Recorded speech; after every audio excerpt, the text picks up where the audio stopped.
ہم جانتے ہیں کہ جناب مسیح نے خدا تعالیٰ سے بہت دعا کی تھی۔ کتاب مقدس میں ایسی کئی جگہیں ہیں جہاں فرمایا گیا ہے کہ جناب مسیح اکیلے جا کر دعا کرتے تھے، لیکن ہم نہیں جانتے کہ انہوں نے ان میں سے بہت سی دعاؤں میں کیا کہا تھا۔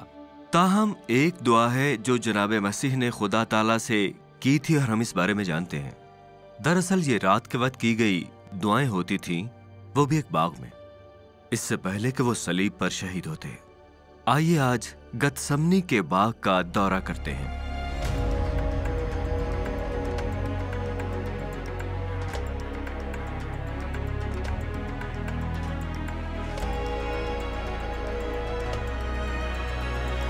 عرض مقدس سے درس انجیل شریف۔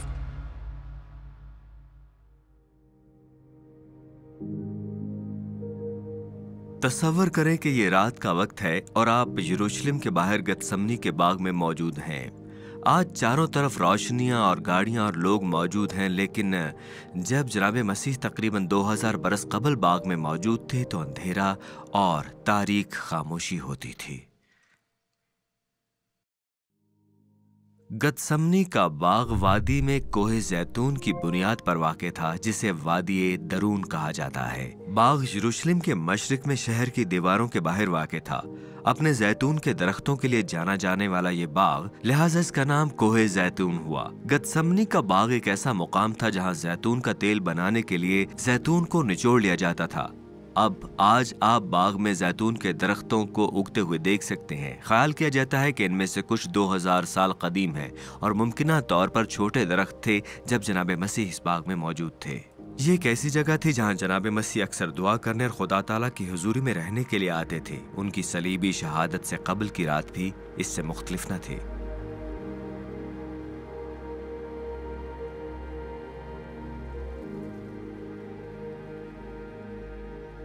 انجیل شریف بامطابق حضرت متی کی انجیل 26 باب میں ہم دیکھتے ہیں کہ جناب مسیح اس طرح کی دردناک موت کو جھیلنے پر بہت پریشان ہوتے ہیں، جو مکمل طور پر قابل فہم ہے۔ تاہم صلیب پر نہ جانے کی خواہش کے باوجود انہوں نے کہا کہ تیری مرضی جیسے آسمان پر پوری ہوتی ہے، زمین پر بھی ہو۔ جناب مسیح نے خدا تعالیٰ کی اطاعت کی۔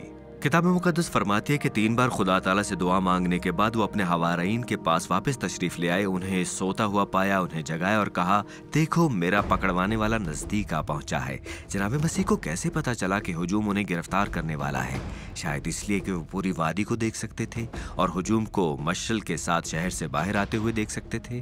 یاد رکھیں، یہ رات کا وقت تھا۔ اس صورتحال میں آپ کیا کرتے، یہ جانتے ہوئے کہ آپ کو گرفتار کرنے والے آنے والے ہیں؟ کیا آپ بھاگ جاتے یا چھپ جاتے؟ جناب مسیح باغ میں انتظار کر رہے تھے کہ ہجوم آئے اور انہیں گرفتار کرے، لیکن کیوں؟ کیونکہ وہ خدا تعالیٰ کے تابع تھے، اور چونکہ وقت اور دعا نے انہیں ہجوم کا مقابلہ کرنے کے لیے قدرت اور ہمت بخشی تھی۔ آپ آخری دعا کے بارے میں سوچیں جو آپ نے مانگی تھی۔ آپ نے کس لیے دعا مانگی تھی؟ کیا آپ نے اپنے کھانے کے لیے دعا کی؟ ہو سکتا ہے کہ آپ نے ایک دعا کی ہو، خدا تعالیٰ سے کوئی ایسی چیز مانگی ہو جو آپ چاہتے تھے یا جس کی آپ کو ضرورت تھی۔ ہم کتاب مقدس میں دیکھتے ہیں کہ اس رات جناب مسیح نے خدا تعالیٰ سے حفاظت کے لیے دعا کی اور خدا تعالیٰ سے پوچھا کہ اس منصوبے کو پورا کرنے کا کوئی اور طریقہ ہے۔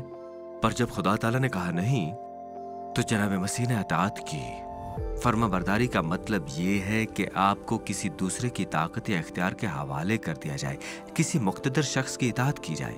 ہمیں اطاعت کے لیے کہا جاتا ہے، ہمیں والدین کی اطاعت کرنی چاہیے، ہمیں مقتدر لوگوں یعنی پولیس آفیسر اور اساتذہ کی اطاعت کرنی چاہیے، کیونکہ ہمیں خدا تعالیٰ کی اطاعت کرنی چاہیے۔